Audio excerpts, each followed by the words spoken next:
Et on y va pour cette grande section sur les tableaux, une section très très importante et très intéressante. Donc on commence avec la première leçon juste ici, itérer à travers un tableau. On a déjà vu quelques moyens de faire, on va revoir tout ça. Donc itérer à travers un tableau, vouloir itérer à travers un tableau est très courant et il existe plusieurs moyens d'y arriver. La boucle for, méthode classique, un peu datée mais très efficace. La boucle for off, méthode plus moderne, permettant de boucler à travers des objets itérables. Les objets itérables sont des objets avec un mécanisme d'itération à l'intérieur, qui permettent donc à ces derniers d'être itérés, comme les chaînes de caractères, les tableaux, et également, les chaînes de caractères, vous savez, dont on a utilisé le constructeur string avec, donc qui ont été wrappés dans un objet, d'accord, et les tableaux et autre chose. Donc vous pouvez aller sur la page MDN si vous voulez, faire for off, MDN. Voilà. Donc si vous n'êtes pas à l'aise avec l'anglais, en haut à droite, vous pouvez choisir français. Donc si vous voulez, vu qu'on est sur un cours en français, on va le regarder. Permet de créer une boucle array qui parcourt un objet itérable, ce qui inclut les objets array, map, set, string, typed array, etc.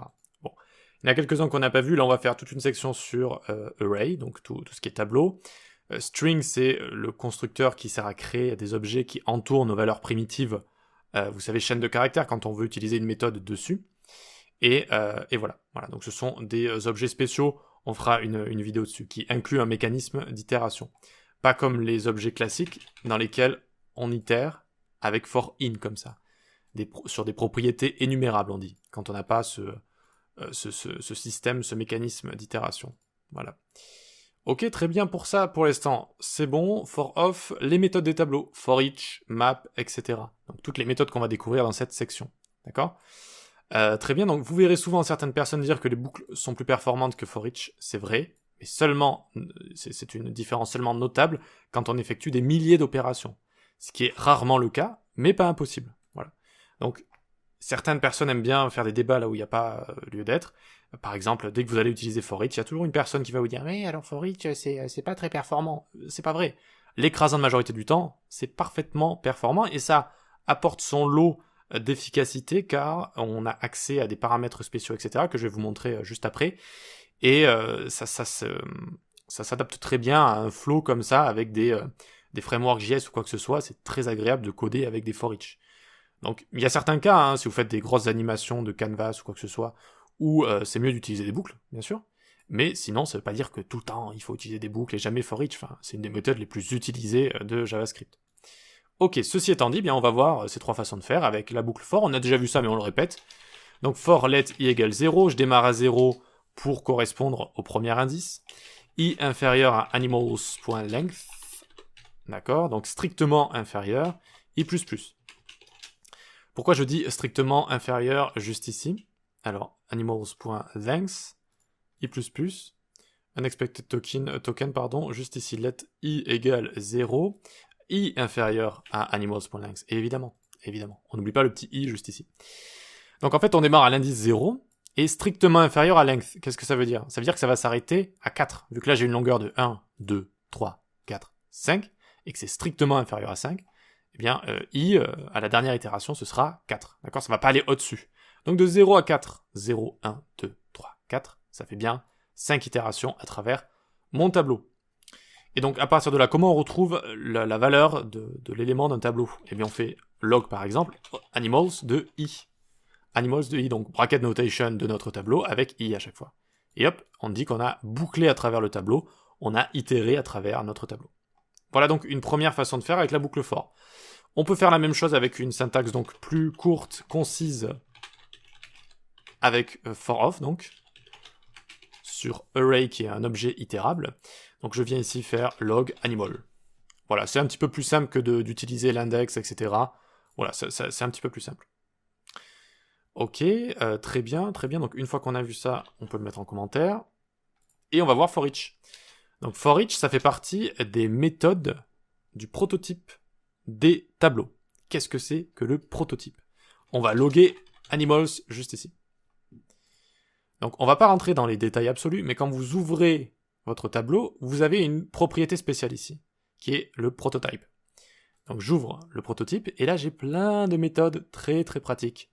Et donc c'est ce qu'on va voir en fait dans cette section, on va voir toutes ces méthodes en fait. On va voir toutes les méthodes pratiques des tableaux. Et donc, qu'est-ce que c'est que ce prototype, en fait? Eh bien, c'est simplement une propriété spéciale qui fait référence à un objet, d'accord? Un objet plein de méthodes. Vous voyez, toutes ces méthodes-là? Eh bien, ça fait, en fait, tous les tableaux vont faire référence au même objet. Au lieu de recréer à chaque fois toutes ces méthodes dans tous les tableaux que je vais créer, ça prendrait beaucoup de place dans la mémoire pour rien, on est d'accord? Eh bien, à la place de ça, je vais simplement faire référence à cet objet juste ici, qui va contenir toutes ces méthodes. Vous voyez, une référence simplement. Et ensuite, je vais pouvoir les utiliser donc sur tous mes tableaux directement. Et donc justement, par exemple, for each qu'on va utiliser, c'est où? C'est là, regardez, for each juste ici. Eh bien, on va l'utiliser. Animals.forEach. Vous voyez que c'est comme ça que ça s'utilise. J'ai juste à faire point, et ça fait référence à la méthode qui se trouve dans l'objet prototype. D'accord, très bien. Et comment ça fonctionne du coup for each? Alors après, pour chaque méthode, du coup, il faut les apprendre au cas par cas, hein, ça c'est sûr. Donc par exemple, for each mdn. Hop, et donc ici, j'ai for each, et ça me dit le nombre de paramètres que je peux avoir, le retour, la description, etc. Et qu'est-ce qu'on a ici? Array.prototype. Et oui, ce n'est pas directement lié à array, ce n'est pas dans notre objet tableau array, c'est dans le prototype. Et il vous le marque bien ici. For each est disponible dans l'objet prototype, qui est une propriété de tous les tableaux. D'accord? Qui est une propriété qui référence le même prototype pour tous les tableaux. Et dans ce prototype, j'ai toutes ces méthodes associées. Voilà. Pour l'instant, on en reste là. On ira beaucoup plus loin dans la chaîne de prototypes, etc. Qu'est-ce que ça veut dire? Comment on peut nous-mêmes rajouter nos propres méthodes dans nos propres prototypes? On verra ça plus tard. Donc pour l'instant, voilà, retenez juste ça, c'est très bien. Ce sont toutes les méthodes associées au tableau. Ok, très bien, donc for each juste ici, donc je vais devoir écrire quelque chose à l'intérieur, une fonction callback. Donc for each ici attend que je lui passe en argument une fonction callback. Donc je lui passe cette fonction callback. Cette fonction sera appelée par for each avec, à chaque fois, 3 arguments. Donc vous avez la valeur courante, l'index et le tableau d'appel. Array. Donc vous pouvez les appeler comme vous voulez, mais encore une fois, il faut que ce soit explicite. D'accord? Donc ça va être les 3 paramètres. Et je return juste, alors un console log, imaginons, avec animal, index et array. Voilà. Donc à chaque fois, j'ai 4, 0. Ok, donc 4, 0. 4 juste ici, un indice 0. Et le tableau d'appel, donc le tableau animals. Dog, indice 1. Et le tableau d'appel. Bref, vous avez compris, ça nous fait tout ça. On n'est pas obligé d'utiliser à chaque fois tous les paramètres ici de notre callback. Je peux juste utiliser animal si j'avais envie de faire la même chose que les boucles juste au-dessus. Vous voyez, là on a strictement la même chose. Strictement la même chose. Voilà. Donc for each, très pratique parce que vous voyez, ça tient d'une ligne, on peut retourner facilement des choses, on a accès à l'index, à la valeur courante, au tableau d'appel. C'est très pratique. Voilà, c'est très pratique d'avoir ce genre de choses. Donc au début, ça fait un petit peu peur, ces méthodes d'ordre supérieur, hein, for each, filter, map, etc., qu'on va découvrir, qui, eh bien, en premier paramètre, à chaque fois, elles ont une fonction callback. Donc elles attendent qu'on leur passe en argument une fonction callback, c'est ce que je fais juste ici. Et en fait, c'est à nous de définir cette fonction callback, les paramètres que j'ai envie d'utiliser, sachant que for each, de toute façon, dans le corps de sa fonction, donc elle attend une callback, vous voyez, for each, et elle va tout le temps appeler la callback avec la valeur courante, donc on peut mettre val juste ici, l'index et le tableau d'origine. D'accord? Elle va tout le temps faire ça quand elle appelle la callback. Ensuite, c'est à nous de choisir finalement ce que je veux choisir ou pas. Là, en mettant animal, je référence val ici, et je le log juste là. Voilà.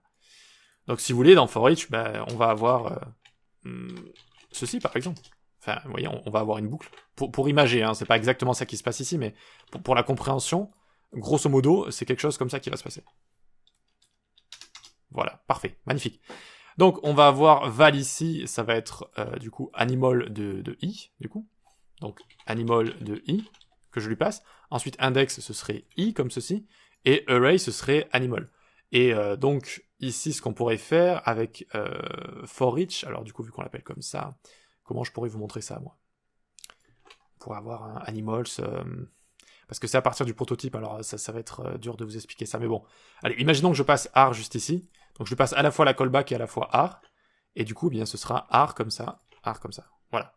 Grosso modo, ça va fonctionner comme ceci.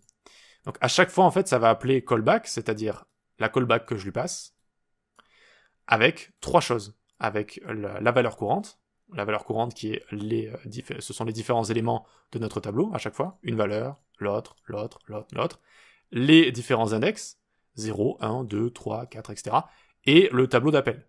Donc là, je l'ai passé ici, mais là, c'est directement dans le prototype. Donc c'est le tableau d'appel qui vient, c'est ce array juste ici. Voilà. Et donc à chaque fois, ça appelle callback avec ces trois valeurs-là. Et c'est à nous de choisir ce que je veux utiliser. Là, je veux juste utiliser celle-ci. Donc celles-ci seront ignorées, mais elles seront quand même appelées, d'accord? Elles seront quand même passées comme ça. Voilà. Ok, allez, on passe à la suite, on va faire plein d'exemples, vous allez voir, c'est beaucoup plus simple avec la suite, une fois qu'on pratique un petit peu tout ça. À tout de suite.